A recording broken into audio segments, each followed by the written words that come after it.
Hey there, we're Kurt and Kristen Luidhardt, and welcome to the Liberty Spenders podcast. With our deep expertise in political strategy and a passion for the politically conservative and faith-based market, we're here to guide you into tapping into this $5 trillion opportunity. Having worked on high-profile campaigns like Donald Trump's 2016 run, we're excited to share our data-driven insights and the 5 Ps process to help you authentically connect with this loyal and lucrative audience. Join us as we explore real-world examples, reveal game-changing strategies, and provide you with the tools to accelerate your business growth in this powerful market. If you're ready to unlock the potential of the Liberty Spender audience, hit that subscribe button and let's embark on this journey together. Hello, and welcome back to the Liberty Spenders podcast. We're Kurt and Kristen Luidhardt, your hosts and co-founders of the Prosper Group, an agency that's raised over $500 million and elected over 100 members of Congress, 14 governors, 15 U.S. senators, and 1 president. And now, in addition to helping political candidates get elected, we're helping your business get elected. What if you could exponentially grow your business by tapping into a unique and engaged audience we call Liberty Spenders? Liberty Spenders are politically conservative or faith-based consumers. They make up 40% of the country, and they're looking to buy from businesses that align with their values. And today you are in for a total treat as we talk to another expert in this space. Yes, today we have the privilege to talk to Ryan Coyne, who we've known for over a decade at least. Yes. I remember first meeting Ryan back in 2012 when he was CFO at Image, which published the Independent Journal Review, which was a giant digital media operation that was really killing it in the space, full of Liberty Spenders as readers. So the kind of guy who really knows this space. Today, Ryan is the founder and CEO of Starboard. Last year, Ryan led Starboard through the purchase and subsequent sale of the Parler app. And today he runs news sites American Wire News and BizPack Review, and also has a really cool brand called We the People Wine, which we have had before. Yeah? Yeah. Which celebrates American exceptionalism. And if there's anyone who knows this audience well, Ryan Coyne is it. And again, we've worked with Ryan many times over the years. He's not just a really great agency owner, but a brilliant business mind. We're excited to have you on, Ryan. Tell us more what you're up to these days. It's probably a long list. Well, first of all, thank you for having me. That was quite an introduction. You read it just how I wrote it.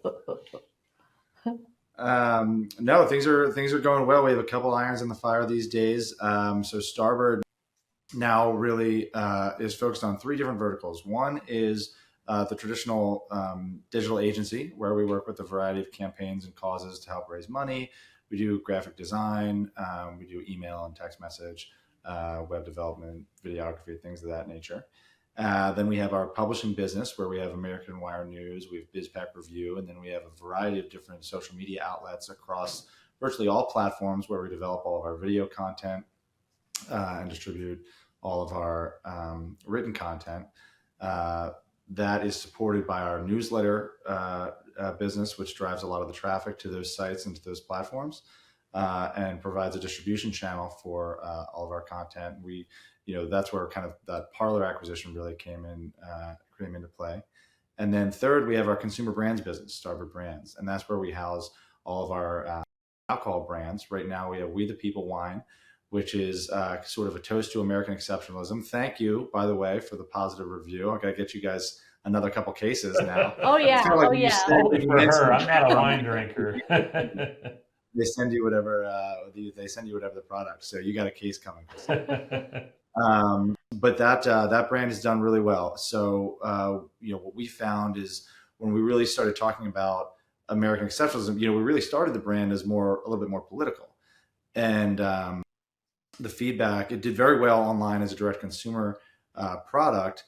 The economics of it, just with the price point of the wine around $20 and the related shipping costs that are involved in having a direct consumer product, that business at that price level didn't necessarily work out. So we went to retail. Mm-hmm. And the reaction to retail was really, we love what you're doing. We're with you. We love what you stand for. But politics is not going to work on our shelves. We don't want anything that is explicitly political.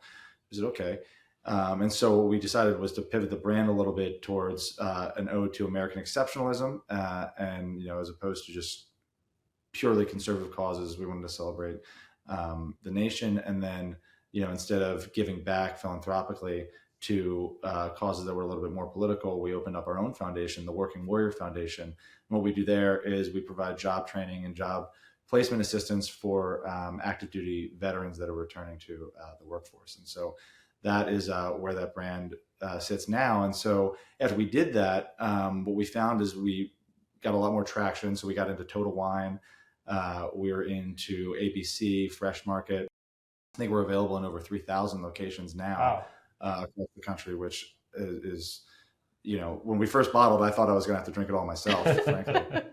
And so thankfully that didn't happen. But and now actually we're about to expand just in a month from now into all 800 AAFES locations. AAFES is the supermarket basically on all Army and Air Force bases.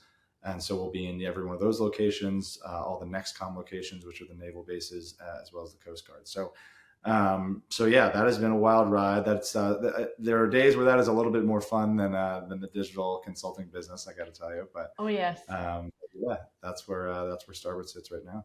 Yes, well, and not that these two products are similar, wine and ice cream, but you and Kurt, I'm sure, could geek out about having these other passion products, that you really get into. And his is different, but he gets excited about our little ice cream shop business. And again, there are days that he just wants to do that and nothing else. I'll tell you what, I couldn't agree more. And ice cream and wine, that could be a combination that has not yet been fully explored yet. Yeah.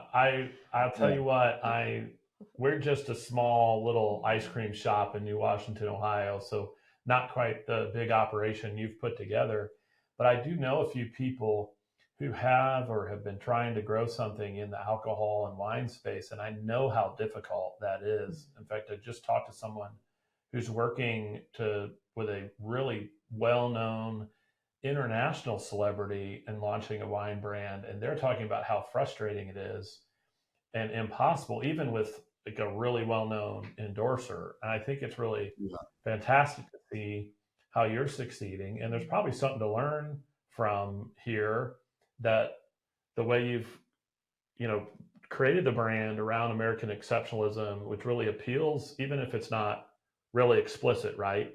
It appeals to a center-right audience or a faith-driven audience. It maybe makes it easier than if you were an international celebrity. Yeah, absolutely. The first when we came up with the concept for the brand, the way I came up with it, I was actually reading an article about all these different celebrities that were tied to these wine and spirits labels. Famously, George Clooney had Casamigos. Christy Brinkley has champagne. I mean, The Rock has Terramana tequila. Now, basically every celebrity is tied to a wine or spirit in every different it's category. The thing to do. Exactly. I mean, as soon as you star in a movie, they just hand you a new booze brand, and they put your face on it, and there you go. And so, unfortunately, I didn't know anybody famous. And so the concept that was, what other parts of society have that type of brand affinity that a celebrity might have, like a George Clooney might have. And so I went through and I said, okay, well, I said, okay, well, there's your religion. You're probably unlikely to change your religion over time. And so, but Body of Christ wine, that didn't really work. So, and then we looked at sports teams.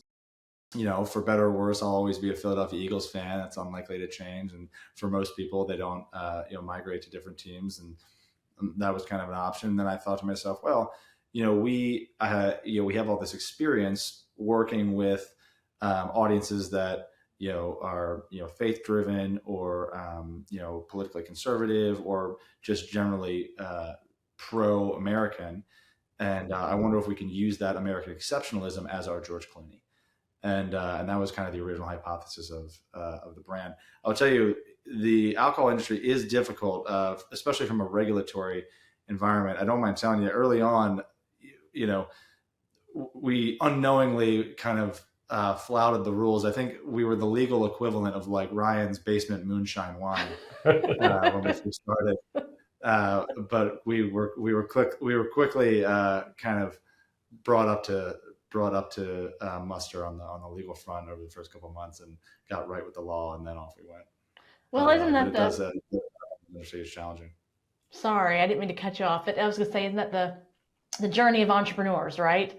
Yeah, Which exactly. you, Fake I'm it till you sure make would it. categorize yourself as that. I know we are, and so you're trying to get something to market. You're figuring it out as you go, and maybe you have a few hiccups, but Yep. it's all part of the Ask process. for forgiveness, not permission. Yeah. Well, you really highlight something that we talk about as we educate people about marketing in this space. I mean, you can market with a really out front ideology. So explicitly political, very much like, say, Patriot Mobile markets as America's only conservative and Christian wireless provider. Or you can market sort of based on an issue, which is where, say, American exceptionalism fits, or Black Rifle Coffee Company, which supports veterans and is owned by a Green Beret. It's a little more subtle, but it has the equally positive effect of communicating to this audience, hey, I'm with you on this issue. Right. I love America just like you, and I believe in what we stand for, and so it can be very powerful. Yeah, and my experience is that the audience that we're talking about believes in a variety of different things very passionately. That same person that is deeply, faith-based or faith-motivated is more likely to be, very patriotic and pro-American. And so those different things, that single consumer can feel very passionately, the same way about a few different things that all kind of coalesce into, what builds that audience that, as Kristen mentioned, is 40% of the consumer base in the United States. So that is a big and powerful consumer group. Well, and it's interesting you get into that, right? Because if I think about somebody, as we've talked about, who's built their career, multiple businesses around these audience, like you just said, that's definitely you, whether it's news publications or this wine brand. And so clearly you love the business, you love these people. What do you think makes these audiences unique? Well, what's unique now is the advent of products, brands, and platforms that cater directly to this audience. I think the audience may have already, have always been there. I don't know that they had the opportunity to start spending in a direction, or on products and services that demonstrated the values that they hold dear. I mean, there was not necessarily a ton of conservative leaning or military focused or faith-based coffee options 10 years ago. Now I know obviously Black Rifle Coffee has been phenomenally successful, but then I know of other ones that have had great success too on a direct consumer basis. There's a coffee company that was started by a former employee of mine that's done great, called 7 Weeks Coffee. They are dedicated to the pro-life issue. And so they're really focused on that, and they've done a phenomenal job there. So, products that are coming up that are taking a stand on the conservative side, or, on the American exceptionalism side, are finding that there is a huge audience there for them. And part of that was sort of, I think, a reaction to traditional or legacy brands lurching in a more woke direction. We're lurching to the left. I think we saw that, Colin Kaepernick famously is sort of a hot button for that, but there's a lot of just a little bit. Yeah, exactly, a little bit. Yeah, he's kind of on the Mount Rushmore of that with Nike and everything else. And there's untold examples at this point. And I think that that 40%, as we'll call it, I think they saw that and said, "Man, do I really have to go out and buy Nikes when this is what I'm faced with? Do I really have to represent this brand on my body?" And so the market reacted, and the market all of a sudden, entrepreneurs came out and said, no, you don't. You can buy these products that stand for what you believe in. And it's a long process. It takes a few years, but I think we're in the middle of that process as the market is swinging back and providing the options that people want, where they feel more comfortable spending their money. Yeah, I mean, certainly we're seeing it as well. And, you're seeing some success both as a media guru and as a wine entrepreneur. That's an interesting combination again. Exactly. And I think it's pretty Being a media powerful. entrepreneur, I need as much wine as I can possibly get is Yeah. really, And I think really the on truth the of it. media side, it's interesting, I think, for people to entertain, like how are you, what makes people on the media side sort of want to listen to what you're producing at the BizPack Review or on your newsletters? What do you think are the issues that are driving a lot of those eyeballs?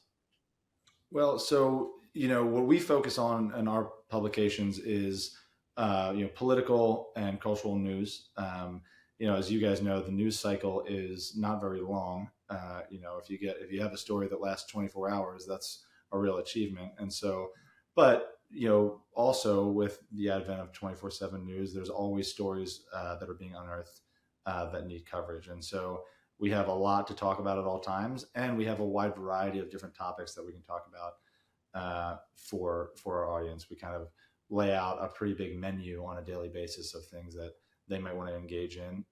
We have, certainly our editorial perspective, and I think that is what keeps our audience coming back. I think they read us because they are interested in learning about the types of things that are going on a daily basis, not just the main story. So, Trump in New York, for instance, but all the long tail stuff that's going on around the country. I think they're really interested in keeping up with all of that. There's a lot to keep up with, and they trust our perspective on that sort of long tail of issues and events. And so we've created an audience that, at the very least, on a daily basis, will open our newsletters and check in, or will subscribe to our YouTube channels, and as they peruse YouTube, we'll jump in and say, well, let me knock out 2 minutes of what Jason's talking about here. And so building the brand as kind of a trusted source for that editorial perspective has been the key to success for us. And that's kind of what we try to do every day, is expand that audience. Yeah, I mean, obviously, growing a media empire there. I mean, part of the value of that is these people buy everything. I try to educate a lot of folks. These Liberty spenders, they spend arguably as much as $5 trillion a year on everything that anybody else buys. It could be cars and groceries and vitamins and wine. And I think it's a good opportunity to sort of help people imagine what are the sorts of things. There are advertisers that are coming through your media organization. There, obviously, these people donate money to causes, but what are the kinds of things you see people out there buying or doing, or what do you see developing? Sure. Well, a reading from the book of the great Michael Jordan, Republicans buy shoes too. And so, we see them buy all sorts of products. I mean, a number of our advertisers are in the medical field, or our supplements. There's a phenomenal new platform, Public Square, that's raised a lot of money and is growing quickly. And that is a platform almost like an Amazon for products that stand up for conservative faith-based values. They have a phenomenal new live product that they're launching. It's sort of a live, sort of a digital QVC type model. I think it's hosted by Aaron Elmore, who does a fantastic job with that. And so we were seeing as platforms like that not only grow in terms of their offerings of new products, but grow in terms of their audience size as they gain more awareness and people buy through the platform, have a positive experience, and come back. So that those types of things have been really positive developments for the audience. But the audience in general, that 40%, everybody's got to have shoes, everybody's got to eat. So it's really all the same products. Just there is an advent of new brands that are standing up for the values that 40% holds dear. Yeah, and as we talk to people and we guide them through this process, it's interesting you mentioned that Michael Jordan quote, because we talk about that too, which is, he was very wise about saying, hey, I don't want to alienate these people, right? They all buy shoes. And so we talk about that with our customers, which is we're not suggesting that you make that same mistake, right, and alienate another side of your customer base. So Sure. this might be a good chance, like that American exceptionalism is such a great example of, signaling a value that is not controversial. So Right. I don't know, what else might you say to a business or brand that's thinking about this, but is worried about that actual exact same issue that Michael Jordan talked about? What do you see about products messaging or things that work and move the needle for these people? Yeah, I mean, on one hand, if you have a product that is not political and you don't as a company have some type of mission to advance, any type of, ideology or anything, and all you're doing is trying to provide a commodity or a basic service, and you want to provide it to everybody on an agnostic basis, I would say that's perfectly fine. Continue to do that, and I would say I would resist pressure to lurch, in a more woke direction, if that's what the Twitter sphere is telling you to do, or if that's what people on Facebook or other, kind of agitators are trying to get you to do. They're trying to drag you into the mud on a contentious issue. I would say if that's not your business and you don't feel passionately about that issue, to resist doing so.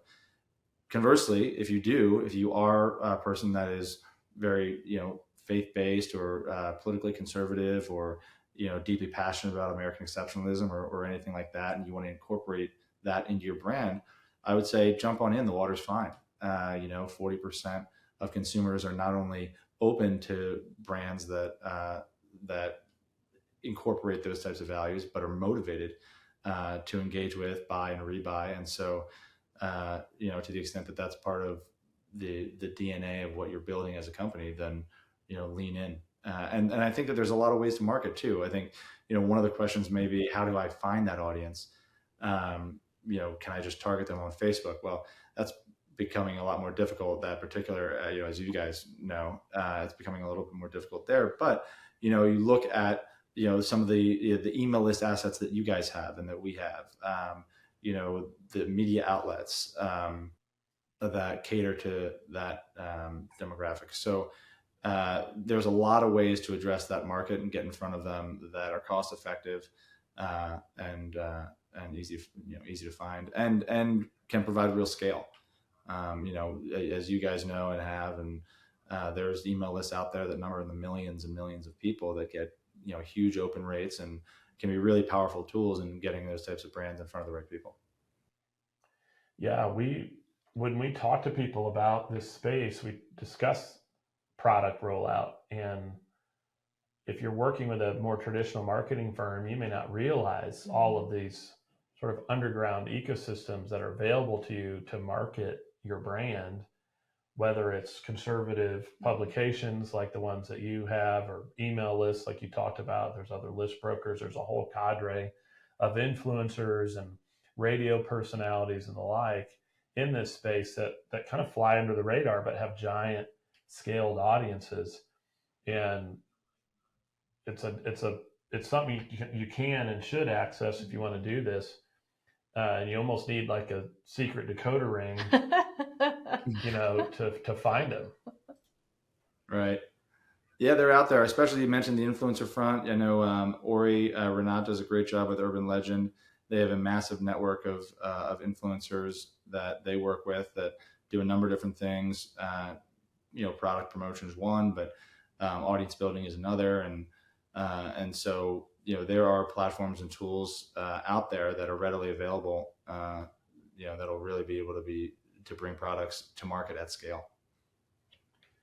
Yeah, I wanted to return back because I love highlighting things that people are passionate about. And you mentioned at the very beginning the Working Warrior Foundation that you created. So you could have supported all sorts of different causes. Tell me a little bit about why you chose that. What motivated you? Was there something in particular that impacted your decision to say, you know what, our foundation's going to do this work over something else? Right. Well, first of all, I've always had an enormous amount of admiration for the military. I never served myself, but had always thought, to the extent that I could ever do anything or give back to a specific community, that would be a place that I wanted to focus. And then the president of Starboard Brands is Marshall Bush, who's the granddaughter of President Bush 41 and the niece of George W. Bush. And so She comes from a family that is very military focused, and has an enormous amount of experience philanthropically with the military community. And so when we started putting together what we wanted to do, philanthropically, it was a pretty natural fit. And so obviously that community is that community that our audience holds near and dear to their hearts, as well as all the employees at Starboard Brands. And so it was the right fit, for us. And to the extent that we could do anything for any particular community, that was just at the top of the list. And especially as you continue to work with other groups, other outside groups, as well as individual service members, it's hard to find a more rewarding experience than that community. So it's worked out, phenomenally well. And the more wine that we sell, the more that we can do.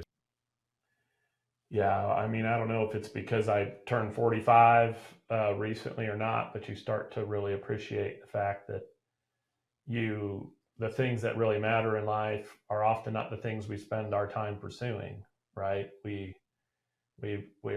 want to be successful, want to make more money, have a nice place, or take cool vacations. But when we can have an opportunity to make a big difference in somebody's life, somebody coming back from serving overseas, it can be almost as satisfying and more satisfying, really, than making an extra couple $100,000 here or there.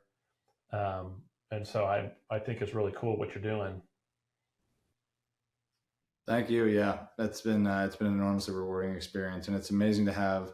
I would encourage folks that are able, from a business perspective, if they have a brand that they're building or a product that's doing really well, to think about a philanthropic effort to tie in. I think it's great for employee morale. That's obviously a positive impact for the community that you're supporting, and it's been an enormously rewarding thing for us.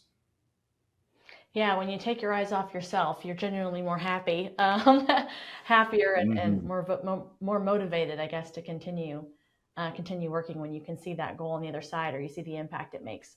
So yeah, it's incredible, and yeah, really cool. I didn't know that about the person who runs your business. That's awesome. Yep. Yeah, Marshall's been great. And then we're up to, I think we have 13 salespeople around the country now, and we're looking to build up to about 30 by the end of the year. So. Oh, wow. Well, there you go. Yeah, we're looking for a good job. You would definitely want to. Hey, I'll tell you what, hawking wine is not, there are worse gigs. Yeah, exactly. Well, and of course, to sell it, you really need to drink enough of it to appreciate it and speak. Well, of course. I mean, you have to really understand, the product, and it takes a few bottles to really understand the quality. So that's really cool. I'm really thinking back to a couple of the things you said that I really want to highlight for folks. And the American exceptionalism brand, I think, is one of the cool topics that we got into here, was sort of understanding how to appeal to this audience of Liberty spenders in a way that really taps into what they care about, and does so in a really cool way that really encapsulates a large audience, and using that kind of issue specific methodology, I think, is a really key takeaway if somebody's thinking about doing this. And I think also incorporating your passion into this with your foundation and being able to support people is another really key business takeaway here. In addition to, we all need to listen to more of what Ryan Coyne has to say, since he's really built. I don't know about that. Yeah. Those are not the words to live by, I can tell you. Yeah, but I really appreciate you taking the time to speak with us, and I encourage people. Ryan's always doing something cool. You can check him out at starboard.co. You can find him on LinkedIn and learn what he's up to. And you can learn more about the wine brand and his digital marketing agency and the digital media companies he represents. So make sure you check him out. Yeah. Yes. Thank you again for joining and sharing those insights. I will go back and listen and take some notes myself.